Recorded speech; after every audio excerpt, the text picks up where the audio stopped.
Good morning Odisha. चलतु आज गुरुत्वपूर्ण खबर अच्छी खबर पर नजर पकाइबा। राजधानी रे सुना सस्ताला 10 ग्राम को रही एतिक टंका। नुआदिल्ली लोकमान एक आश्वस्तिकर खबर आसी।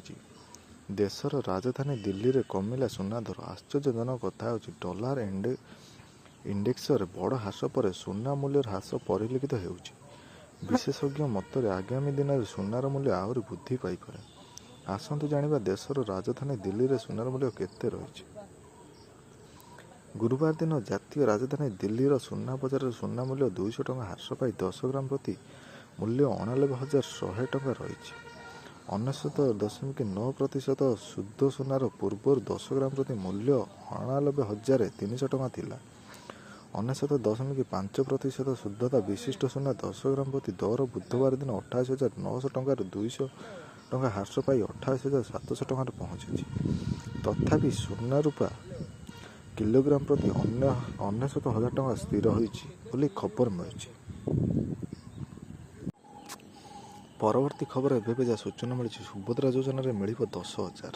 राति पाइले पुणी मिल सुभद्रा टंका एम पाइबे 10,000। आसंता काली आसो 5,000। महिला दिवस अवसर में राज्य सरकार पुणी बांटे सुभद्रा टंका। शनिवार दिन जारी हो सुभद्रा योजनार द्वितीय किस्ती टंका।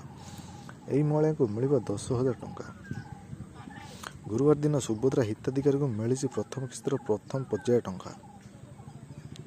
यही पर्यायर 2,30,000 महिला आकाउंट को पठाई टंका। यह मिसाई एपर्यंत मोट 1,64,000 हिताधिकारी खाता को टंका पठाई राज्य सरकार। यही समय हिताधिकारी को मार्च 8 महिला दिवस में पठाଯିब द्वितीय किस्ती टंका। सेपटे सुभद्रा योजनार सहायता पाई अंगनवाड़ी कर्मी और सहायिका प्रोत्साहन राशि घोषणा कर उपमुख्यमंत्री प्रभाती परिडा। गोटे पार है सुभद्रा हिताधिकारी संख्या। पंचम पर्यायर 2,30,000 महिला पाइले टंका। मार्च 8 एका सागर समस्त मिले द्वितीय किस्ती। अंगनवाड़ी कर्मी स्वतंत्र प्रोत्साहन राशि घोषणा। आउ दिनक पर अर्थात मार्च 8 अंतर्जातीय महिला दिवस में मिल सुभद्रा योजना द्वितीय किस्ती अर्थ।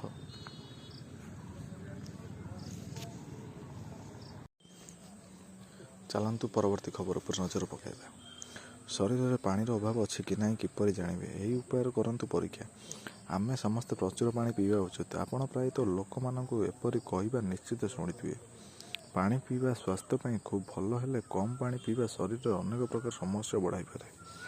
प्रकृति में आम शरीर 60-70% केवल पानी। शरीर कार्यक्षमता यार प्रत्येक कोष को पर्याप्त परिमाणर पानी एवं अम्लजान आवश्यक होता है। तेणु सबुबले शरीर हाइड्रेटेड रखा उचित। अर्थात शरीर में पानी अभाव होगा उचित नुहे। कारण शरीर भितर होता अधिकांश कार्यकलाप जलीय अंश पानी एक गुरुत्वपूर्ण भूमिका ग्रहण करें। पानी शरीर तापांतर नियंत्रण कर पाचन क्रिया को सुदृढ़ करें एवं रक्त संचालन को उन्नत कर काम करें। एपरिस्थिति प्रश्न उठुची जे शरीर में जलर परिमाण कमिची बोली आपण किपर जानवे। तेबे आसंतु से विषय जानिबा। जदि परिसर रंग अधिक गाढ़ होता है तेबे यह पानी अभावर लक्षण होता है। जेतेबेले शरीर में जलीय अंश कमी जाए परिसर रंग गाढ़ हो जाए। यदि आपणक सह एभली होउची तेबे आपण अधिक पानी पीवा उचित।